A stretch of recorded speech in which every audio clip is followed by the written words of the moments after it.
Adolf Hitler का जन्म 20 अप्रैल 1889 को हुआ था।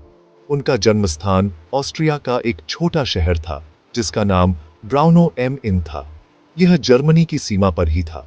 उनके पिता अलोइस हिटलर एक कस्टम ऑफिसर थे, एक ऐसे इंसान जिन्होंने सिविल सर्विस में अपनी पहचान खुद बनाई थी। उनकी मां क्लारा पोलजल अपने पति से बहुत छोटी थीं और अपने बेटे के प्रति बहुत समर्पित थीं। एडोल्फ के बिगिनिंगी सालों में परिवार कई बार शिफ्ट हुआ अपने पिता के करियर के पीछे। युवा एडोल्फ का अपने पिता के साथ बहुत करीबी रिश्ता नहीं था, जो अक्सर सख्त और डिमांडिंग होते थे। यह उम्मीद करते थे कि उनका बेटा उनके नक्शे कदम पर चलकर सरकारी नौकरी करेगा। ये एक ऐसा रास्ता था जिसे एडोल्फ ने कम उम्र से ही दृढ़ता से मना कर दिया था, जिससे उनके बीच लगातार तनाव का स्रोत बना रहा। हिटलर का बचपन ऊपर से बहुत खास नहीं था, लेकिन यह व्यक्तिगत निराशाओं और आइसोलेशन की बढ़ती भावना से भरा था। वह अपने प्राइमरी स्कूल के सालों में एक अच्छे छात्र थे, लेकिन लिंज में सेकेंड फेरी स्कूल में प्रवेश करते ही उनका प्रदर्शन काफी गिर गया। उनमें कला का टैलेंट था और वह एक महान कलाकार बनने का सपना देखते थे, एक ऐसा जुनून जिसे उनके पिता ने खुले तौर पर अस्वीकार कर दिया था। 1903 में उनके पिता की अचानक मौत, जब एडोल्फ सिर्फ 13 साल के थे, उन्हें गहरा प्रभावित नहीं करती दिखी, लेकिन इसने उन्हें पारंपरिक करियर बनाने के दबाव से मुक्त कर दिया। वह अपने स्कूल के सालों में भटकते रहे, बिना डिप्लोमा के छोड़ा। उनका दिल एक ऐसे भविष्य पर टिका था जो उनके परिवार के जाने पहचाने स्थिर जीवन से बहुत दूर था। स्कूल छोड़ने के बाद हिटलर की महत्वाकांक्षा उन्हें वियना ले गई, ऑस्ट्रो हंगेरियन साम्राज्य की भव्य राजधानी। 1907 में उन्होंने प्रतिष्ठित एकेडमी ऑफ फाइन आर्ट्स में आवेदन किया, लेकिन उन्हें रिजेक्ट कर दिया गया। एकेडमी ने उन्हें बताया कि उनकी ड्राइंग्स में पेंटिंग की तुलना में आर्किटेक्चर के लिए अधिक टैलेंट था। उन्होंने अगले साल फिर कोशिश की, लेकिन एक बार फिर रिजेक्ट कर दिए गए। ये असफलताएं उनके अहंकार और उनके सपनों के लिए एक बड़ा झटका थी। वियना में बिना किसी स्पष्ट उद्देश्य के फंसे हुए उन्होंने गहरी गरीबी और आइसोलेशन का दौर शुरू किया।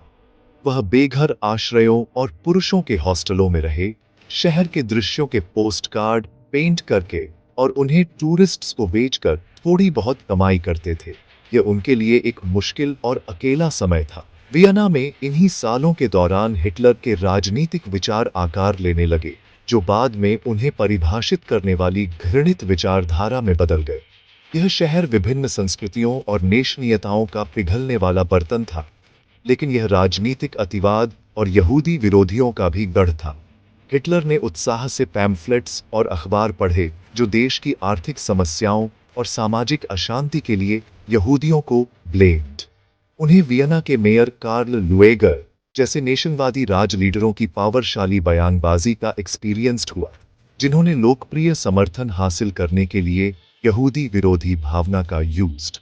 गरीबी, असफलता और कट्टरपंथी राजनीति के इस माहौल में हिटलर के मन में शिकायतें बढ़ती गईं और उन्होंने एक ऐसा विश्व दृष्टि विकसित किया जिसमें इतिहास को जातियों के बीच संघर्ष के रूप में देखा गया, जिसमें तथाकथित आर्यन जाति का शासन करना तय था।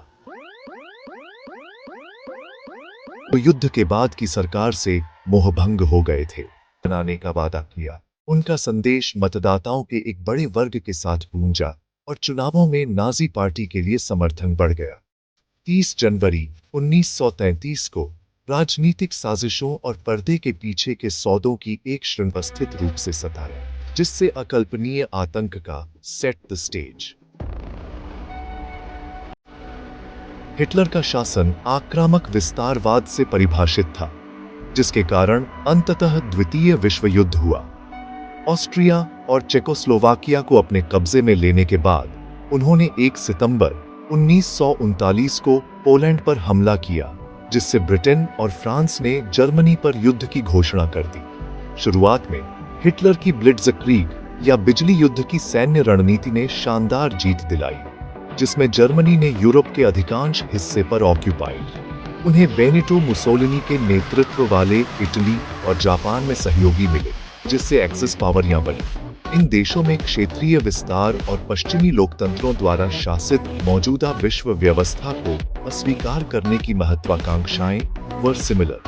कई मोर्चों पर युद्ध छेड़ने के लिए उनका समर्थन हिटलर के लिए महत्वपूर्ण था, लेकिन उनके अति आत्मविश्वास ने एक घातक गलती की।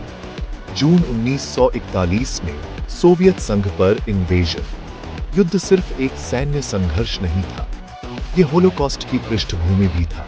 6 मिलियन यहूदियों का व्यवस्थित, राज्य प्रायोजित नरसंहार। नाजियों ने ऑशविट्ज़ जैसे एकाग्रता और विनाश शिविर स्थापित किए, जहां यहूदियों, रोमा लोगों, समलैंगिकों, राजनीतिक कैदियों और अन्य अवांछनीय माने जाने वालों को औद्योगिक पैमाने पर यातना दी गई और उनकी मर्डर। यह यहूदी विरोधी विचारधारा का भयानक समापन था, जिसका हिटलर दशकों से हैड बीन प्रोपेगेटिंग। उनके शासन ने यहूदियों को उनके अधिकारों, उनकी संपत्ति और अंततः उनके जीवन से वंचित कर दिया, जिससे मानव इतिहास के सबसे काले अध्यायों में से एक को अंजाम दिया गया।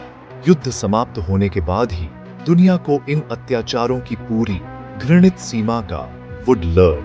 1943 में स्टालिनग्राद की लड़ाई में डिस्ट्रक्शनकारी हार और 1944 में नॉर्मंडी में मित्र देशों की सेना द्वारा सफल डी-डे लैंडिंग के बाद युद्ध का रुख जर्मनी के खिलाफ हो गया।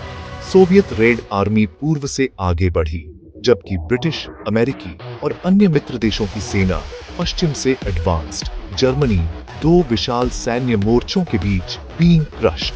हार के स्पष्ट संकेतों के बावजूद हिटलर ने आत्मसमर्पण करने से इनकार कर दिया, अपने लोगों को अंतिम व्यक्ति तक लड़ने का आदेश दिया। वह बर्लिन में अपने भूमिगत बंकर में पीछे हट गया, क्योंकि मित्र देशों के बम रेन्ड डाउन ऑन द सिटी।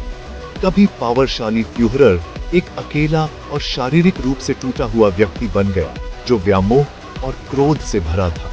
जैसे ही सोवियत सैनिक उसके बंकर के करीब आए, हिटलर जानता था कि अंत निकट है।